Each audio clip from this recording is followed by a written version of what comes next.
One welcome back. So you all know well, official जो है अपनी आंसर की आ चुकी हैं। अपनी टीजीटी का जो 13 और 14 को एग्ज़ाम हुआ था, सभी का ऑफिशियल आंसर की जो है आ चुका है, ठीक है। और आंसर की मैंने टेलीग्राम पर सेंड कर दी है। बाकी ऑब्जेक्शन डालने का जो डेट है वो 18 से 20 है। So don't worry, I am with you always. तो 18 से 20 तक आप जितने भी ऑब्जेक्शंस हैं अपने ऑब्जेक्शंस को पुट करेंगे 18 से 20 तक, ठीक है। तो 18 से 20 तक आप अपने ऑब्जेक्शंस को क्या करेंगे भाई, पुट करेंगे 18 से 20, और 5 बजे के बाद नहीं ऑब्जेक्शन वैलिड माना जाएगा। अब बात कर लेते हैं टीजीटी इंग्लिश के पेपर में। मैंने उसको डीपली ऑब्जर्व कर लिया और मेरी तरफ से जो ऑब्जेक्शन बन रहे हैं मैं आपको अभी बता देती हूँ, ठीक है। टीजीटी इंग्लिश के पेपर की यदि बात करें तो एक क्वेश्चन है, क्वेश्चन नंबर 47, जो अर्ली चाइल्डहुड एज वाला पूछा गया था, ठीक है। अर्ली चाइल्डहुड एज वाला क्वेश्चन पूछा गया था, उसके अंदर वो फाउंडेशन स्टेज नहीं पूछा था, उसमें क्लियर ई मेंशन था। अर्ली चाइल्डहुड केयर वाला एज पूछा गया था। तो अर्ली चाइल्डहुड केयर को यदि हम फाउंडेशन स्टेज से बिल्कुल डिफरेंट कर लेते हैं तो वो 3 to 6 जो है माना जाता। कंप्लीट हम उसको ना 3 to 8 भी मेंशन कर देते हैं, लेकिन आप इसके ऊपर ऑब्जेक्शन लगाओगे तो आपको इसका नंबर 100% चला जाएगा, कोई दिक्कत नहीं है, ठीक है। क्योंकि मुझे पता 90% लोगों ने 3 to 6 ही किया है। तो अर्ली चाइल्डहुड केयर एज का आप टाइम 3 to 6 कर देना, कोई दिक्कत नहीं है। और आपको ध्यान हो, देखो मैंने ये तुम्हें बिल्कुल पढ़ाया हुआ, देखो पढ़ाया भी था ना।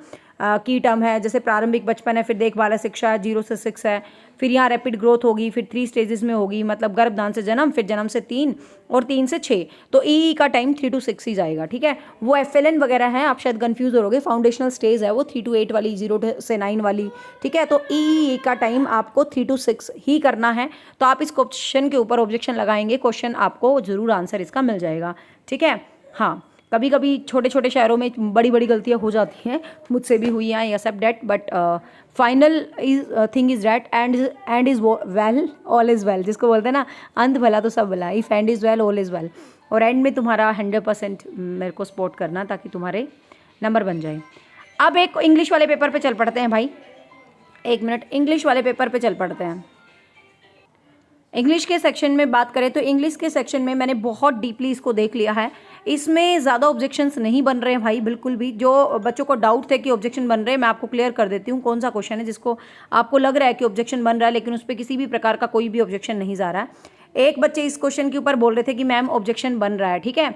तो एमिली रेट, मैंने आपको जब आंसर की मिलवाई तब भी बोला था, एमिली रेट का मतलब होता है किसी भी चीज़ को अपग्रेड करना। लेकिन बात आती है कि पैसेज में अपग्रेड नहीं था, कुछ बच्चों ने कहा, तो हमने कहा चलो मे बी प्रोवोक देखते हैं आंसर की वाला क्या देगा, बट मीनिंग तो इसका यही होता है।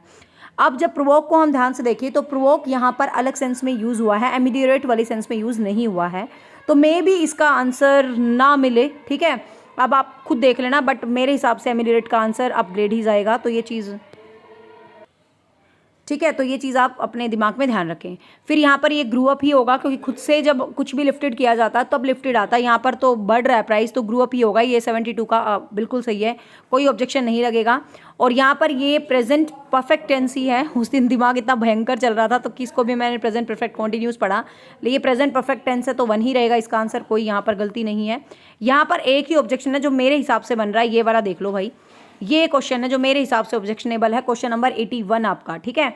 A person without manner and polish, एक विदाउट मैनर एंड पॉलिश बंदे को हम बुरिश बोलते हैं, रस्टिक नहीं बोलते। आंसर की में रस्टिक दिया, रस्टिक होता देहाती इंसान। अब how can you say the villager peoples are without manner and polish, तो आप ऐसा नहीं कह सकते, ठीक है। तो इसका आंसर बुरिश ही जाएगा। आता मैम इसका हम कहाँ से प्रूफ लें बुरिश का, ऑक्सफोर्ड डिक्शनरी ओपन करना, वहाँ पर बुरिश लिखा होगा, बुरिश के आगे का स्क्रीनशॉट मेंशन कर देना, and this is the 100% sure कि आपको इसका आंसर जरूर मिलेगा।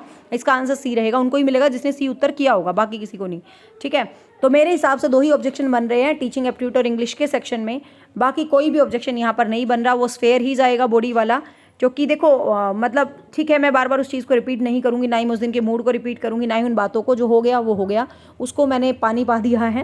क्योंकि कई बार ह्यूमन माइंड हो जाता है, आपको पता है, मैंने चीज़ें चेकआउट नहीं की थी और आंसर की बना रही थी, मैं पूरे दिन फंक्शन में थी और ऊपर से फिर कमेंट्स आ रहे थे, तो दिमाग इतना हो जाता है कई बार प्रेशराइज कि कुछ ना चाहते हुए भी मिस्टेक्स हो जाती हैं। अदरवाइज ये बहुत ही सिली मिस्टेक, आपको पता है कि प्रेजेंट परफेक्ट को मैं कभी कॉन्टिन्यूस नहीं बोलूँगी, है ना।